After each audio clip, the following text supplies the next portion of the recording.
I have a very practical approach to solving problems. So if something's not working, get the screwdriver out and try and fix it. Right now, I'm working on security and communications for power networks. There are so many people who are like-minded, who are trying to achieve the same things. I think the biggest value of being an IEEE member is being part of that global community. IEEE is my competitive edge.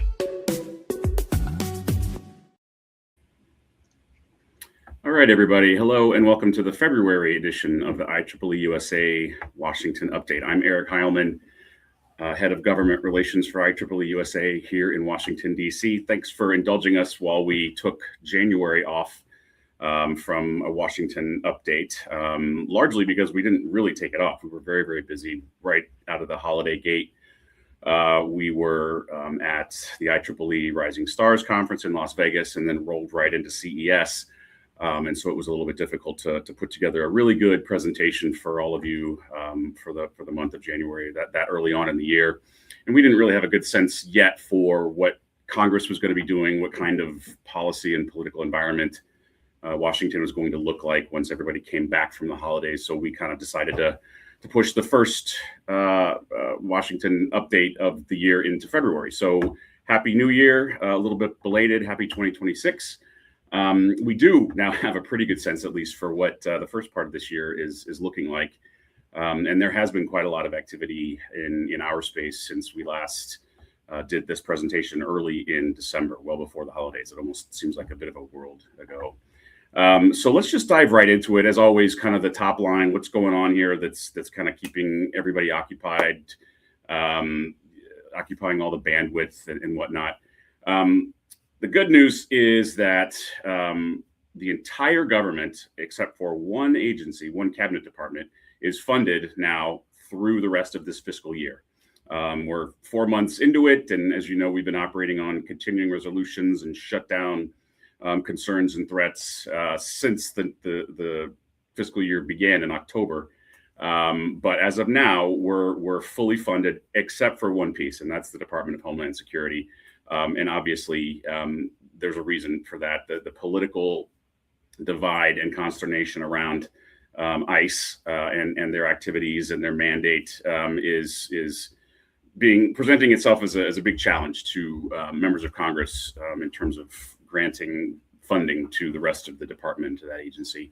So as of now, DHS is operating on a continuing resolution until next week. And there's not a lot of hope that they'll be able to get a final budget number funded and approved and signed by the president by then. So things could kind of play out for a while in that space.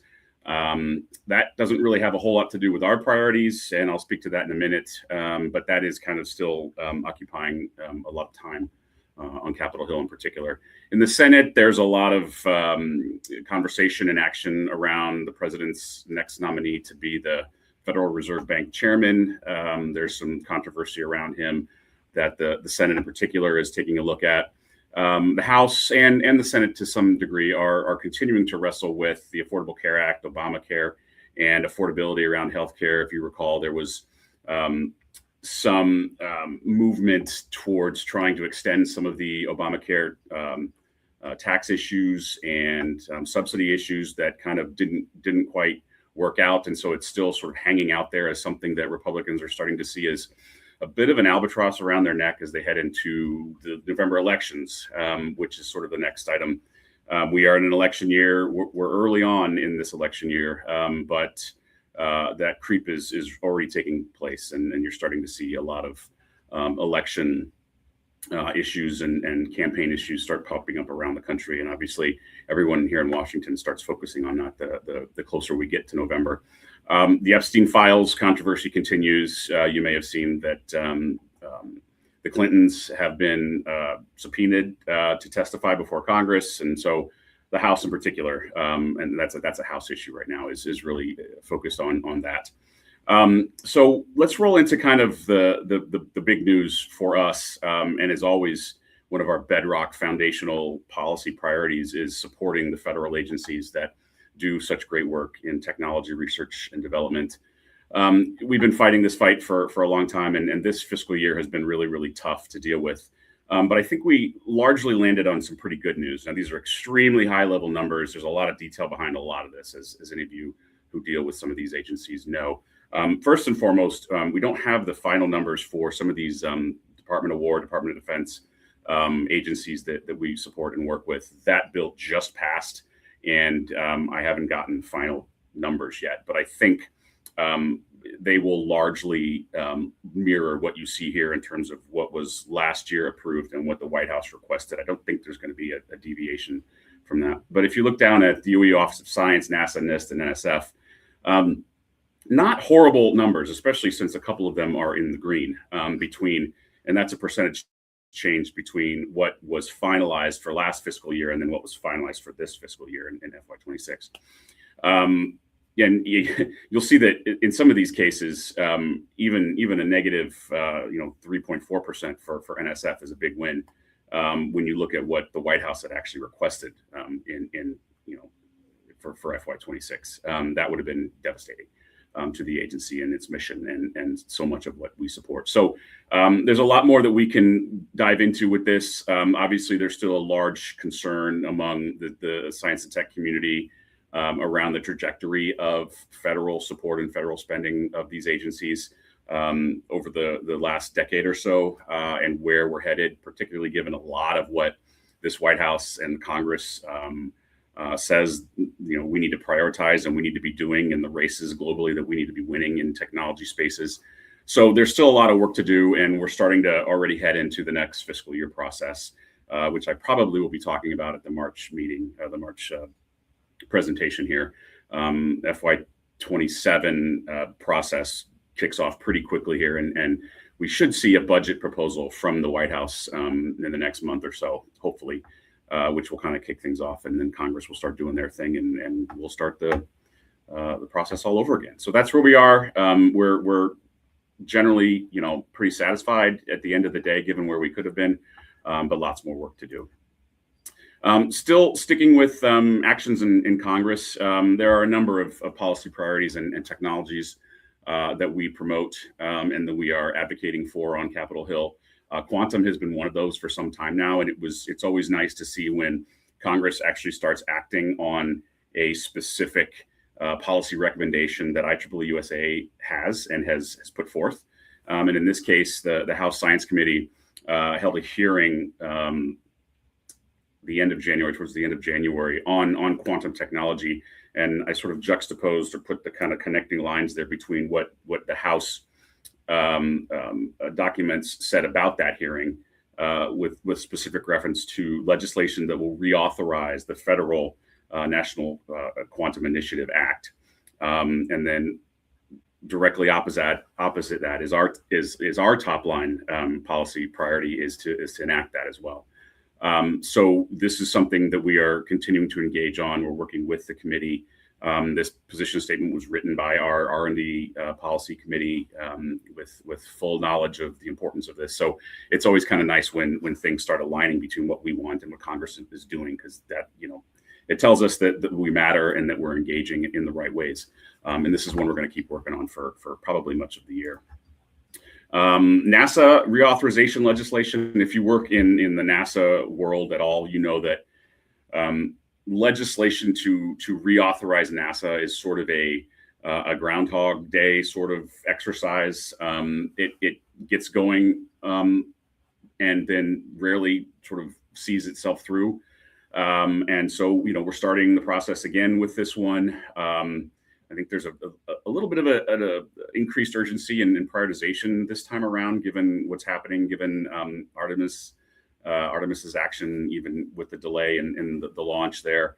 But it's always great to see a bill like this pass. And in this case, this particular legislation, which is bipartisan in nature, it was introduced by both the chair and the ranking member of the House Science Committee. So when you've got both the leading Republican and the leading Democrat on the Committee of Jurisdiction supporting a piece of legislation, that's a very, very strong statement.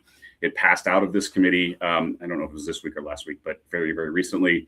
You can see a few of the priorities in the bill.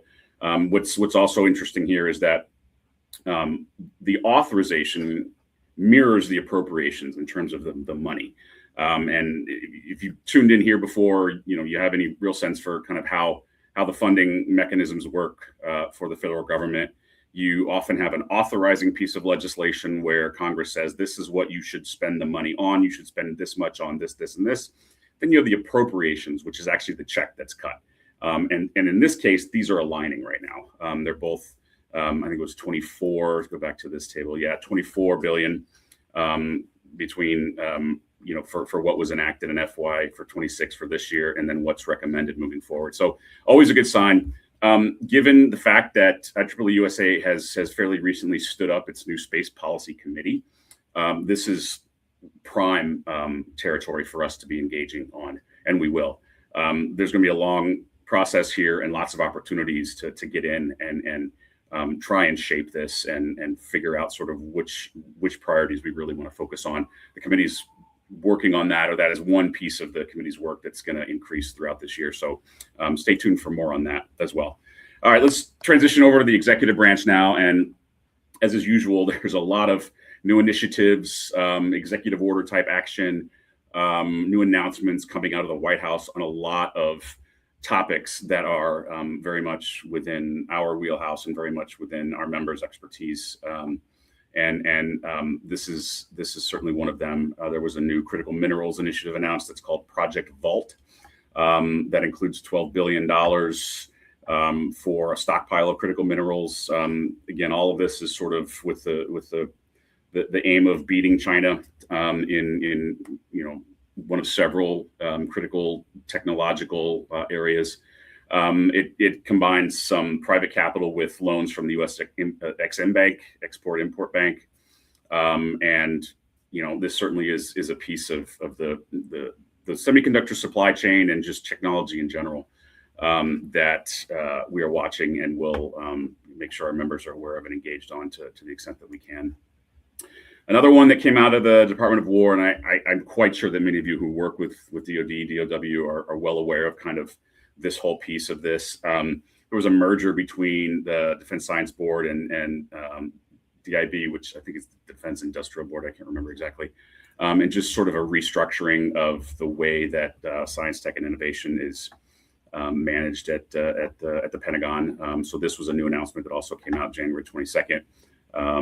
Something we're watching as well. And as always, if you work in this space, if you have thoughts or comments or concerns, let us know and/or join a policy committee to kind of help shape where this heads and maybe what Congress may or may not do on it. And then this is a good one that we've been tracking. You may recall in past Washington Update presentations, I've talked about some of the specific nominees from the president who had specific pieces of departments or agencies that we were watching and engaging on. One of those was Jacob Hellberg to be the Undersecretary for Economic Affairs at the State Department. That piece of the State Department is what has a lot of the programmatic and funding responsibilities for any sort of reorg or reshaping of the global supply chain for a lot of technologies, critical technologies, largely including semiconductors and AI and whatnot. A lot of that stems from what the CHIPS and Science Act had authorized and given the State Department. And so Mr. Hellberg being confirmed, now on board, he has now stood up a new program called Pax Silica that takes a lot of what the CHIPS and Science Act is sort of designed to do and empowers the State Department to do and kind of reorganizes it a little bit, which of course is kind of what this administration has been doing with a lot of these programs and a lot of existing authorities that it has. But this is one where we will absolutely be engaging. We've already been having conversations with the State Department about ways that we can plug in and support what this program is doing. It's brand new. It just launched in December. With a small handful of participant nations listed here. And we're very excited to kind of see where we can go with this. As you know, we've been doing a lot in the global semiconductor space for the last couple of years, and this is going to be the next chapter. So I suspect I'll be talking a lot more about this and some of its components moving forward. This was one that was very interesting to us in terms of our support for tech workforce. For STEM education, and certainly within our purview, representing the technology sector workforce and all you engineers out there. This is a new program stood up by the White House to employ 1,000 technology specialists across several different agencies to work on AI implementation. There's an application piece of this that if you or anybody has any interest in, please feel free to go there. We're not necessarily endorsing this in any way, shape, or form, and I only say that because I don't know much more about what I've read. I need to understand a little bit more, but it is an informational thing that could really fit with many of our members if there's any interest. And frankly, we'd love to know if folks do end up applying, and what their experiences are moving forward. On the face of it, it's a great idea, and we hope it pans out. And if there's anything that we can do to help our members and support our members, I think we'd love to try. So go check it out. Another thing that I wanted to let everyone know that we continue to work on, and is sort of a bread and butter piece of what our policy committee members do, is they write official responses from IEEE-USA to federal agency RFIs, requests for information on any number of topics. And just in the last couple of months, our members have been very busy. This is a perfect pitch for participation in our policy committees. Every one of these responses, all of which are on our website in our public policy log section of our website, all of these were written by our members, by our policy committee members, and reflect really deep knowledge and expertise in much of this. And hopefully will be very informative to each of these agencies, given the parameters and goals of the RFIs and whatever it is they're looking for. So feel free to take a look at those if you'd like. If you want to be a part of writing one of these, and you're not part of our policy committees, then please consider joining. But our members have been busy, certainly throughout the holidays. So kudos to them. And since we're still early in the year, I wanted to just kind of give a quick preview as well of what else we might be looking at in terms of priorities, where we may expect to see action on areas that our members are experts in and that we work on. AI is everywhere, obviously, and there's so many different permutations of policies related to AI right now that it's not even worth going into. I think all of you have a pretty good sense for kind of what's going on right now. And with the elections coming up, there's a big focus right now on things like the data center and energy costs, and bigger pictures about global competitiveness. So that's going to continue to dominate throughout 2026. I already talked a little bit about quantum.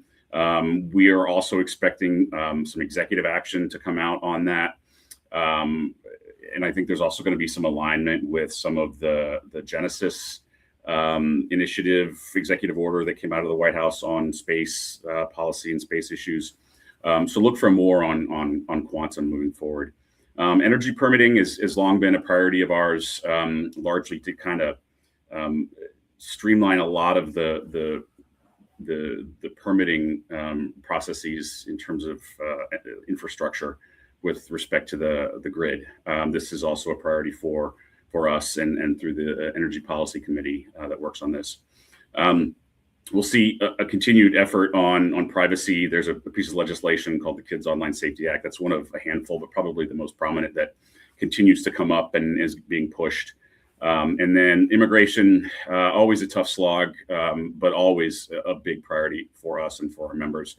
And as is almost always the case, whenever you kind of start down the road of trying to advocate for and build legislative and policy changes around immigration, particularly the parts that we care about, high-skilled immigration, it always attracts and sort of gets wrapped up in bigger picture immigration issues that are happening. And right now, it's ICE-related issues and border security and enforcement. So we'll see where that goes.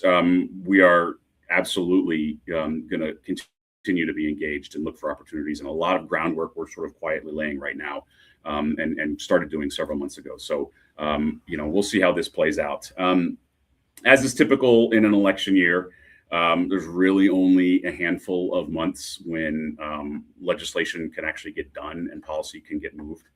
You're going to very quickly start running into electoral campaign issues where one party in Congress doesn't want the other party to get a majority by, gaining seats, or vice versa. The majority doesn't want to lose the majority, so they start looking at members of Congress who are up for re-election and are supporting pieces of legislation, and the other party doesn't want that member to succeed, so they can claim victory back home and win. So this all is going to start playing out increasingly as we get closer to November. So I really think we've got maybe up until August at the latest to kind of get stuff done. So we'll see. Stay tuned. And this was also sort of another data point in terms of what may happen in 2026. This is a broader look at across all policies, and I've used this particular source a few times. Punchbowl News every once in a while does a Canvas report where they essentially poll inside the Beltway, folks, lobbyists and others that kind of work here in Washington and pay attention to stuff and just kind of get our opinions on what we think is likely to happen in 2026. And on this list, obviously they break it down between are you a Democrat or Republican? So there are divisions here in terms of what folks think. But there are a few things on here that kind of fit in our wheelhouse a little bit. You see energy permitting. You do see semiconductor export stuff. We don't really get involved in the export control piece of it, but just whenever chips in general is being discussed, we pay attention and jump in where we need to. So for whatever it's worth, this is what the so-called experts here in town think is doable for 2026. All right, that's it with policy. Let's roll into all the fun stuff that we have been doing, are doing. We continue to be very, very busy on a number of fronts with our programs and our activities and our events. We just had another ICOP, our Congressional Outreach Program, where we go and organize a small group of IEEE members in a particular state or city or region and put them together with their elected officials in their home state, their federal elected officials in their home state, and foster conversations there. We just had one in Florida where we had some good conversations with one of the U.S. senators there, as well as the member of Congress from, I think she's from the Orlando area, maybe Gainesville, I'm not sure which, Kat Kemick. All in all, it was a great event, had a little bit of a social event afterwards, and lots more things planned for the future. And speaking of ICOP, we certainly can't organize and do every single one that everybody wants to do out there. So we put together a toolkit so that our members can do them themselves. And that's essentially what we really wanted to happen.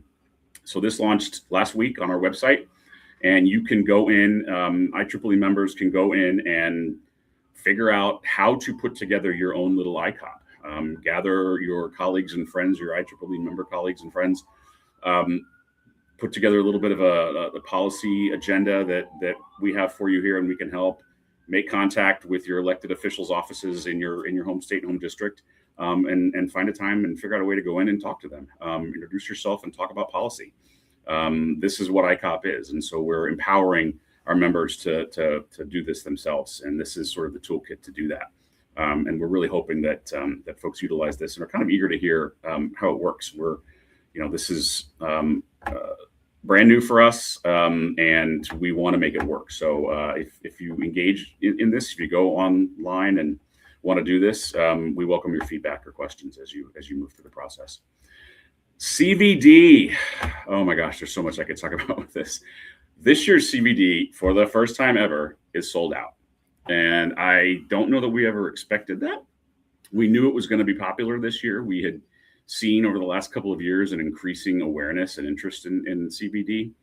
And the challenge this year was finding a venue that was big enough to hold what we expected. And we found a very large hotel space, and we're still out of space, which is great. It's a good development. It's going to be a challenge to manage, and me and my team are well entrenched in putting all of the pieces together. If you are coming, thank you, congratulations. It's going to be the biggest one ever.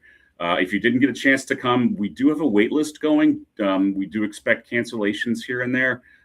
So feel free to add yourself to the wait list just in case you think you can make it. But this is going to be a good one. This is going to be our biggest yet. And obviously it's an election year and there's a lot going on and more people coming than we ever had. So we're going to be working our tails off between now and then absolutely thoroughly exhausted when this is over. And we can't wait. Every year we participate in the Big Hoopla, which is sort of the kickoff to the NCAA tournament. Happens in Dayton every year. It's sort of the play-in for, I think it's the last 4 in, or however they're doing the bracket now, I can't remember. But it's a big event that really focuses on STEM. And we have a large booth and a large presence there at this event and have for a number of years. And it's always a great time. So this is right around that same time as CBD.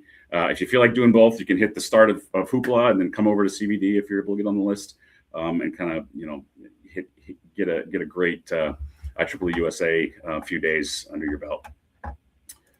Our next iWork is coming up. I don't think we've posted this on the web yet. This is sort of a save the date, and it's, sometimes we do focus on a specific technology or a specific sort of piece of technological industry and what's going on in the world. And this time we're going to do digital twin, and we're going to be in Dayton in June. So if you're anywhere near that area, or if you want to get involved or kind of help put together, a speaker, or somehow bring in a little bit more awareness to it, we always welcome that. And as I said, it's the beginning of June. Our next cruise is coming up October. The cabins are filling up. It's going to be a great 4-night cruise. There's not much to say about this because it sort of speaks for itself, and I think the history of this shows that it's always a great event and a great time. So please consider joining. This is a brand new one, and we are very excited about this one. Big Thinkers. This is an inaugural event that's very, very different and outside of our normal wheelhouse. We are bringing in a lot of really, really high profile and very interesting speakers and leaders to come spend a couple of days in Orlando. Go to the website to take a look at this. It's a new initiative by our communications team. We are all in at IEEE-USA on this, and this is kind of a new model for us. And as if you know us, we like to do that a little bit here and there, find a different way of doing things, and see where we can get with it. That's kind of where the cruise came from, and this is sort of the next iteration of that. We've already got a pretty impressive lineup of speakers and a lot of signups. So go take a look at this one. It could be fun. And that's it. I glanced over at the comments section, so I'm going to scroll here and see what I've got to answer. And then please feel free to type in. So Brendan, we don't usually get feedback from our RFIs. I mean, I think you know this. We will follow up as necessary or where we can with whichever program office is handling these. But since a lot of these just went in the last few weeks, we haven't done a whole lot yet. Fran, SBR, STGR, not dead in the water. And I didn't mention that one, and I probably should have. We probably will make that a priority ask at CBD. It's really sad that it lapsed and there's no authorization right now. It's not dead. There's still a difference between what the Senate wants and what the House wants. And I think there's still enough interest and momentum in keeping it going. I just don't know exactly where that lies right now, but it's a priority for us. When I listed those sort of tech 2026 issues for, that was more like what we expect Congress to be working on. And in some cases they overlap with our priorities, but we also have our own main set of priorities. And this is probably top of the list for us. So don't worry in terms of our prioritization of it. And I will bring this more into the conversation in here in the future. And our R&D policy committee is working on it as well, if you want to kind of engage there. Let's see what else. Let's see, Brendan, 10% of registry did not show.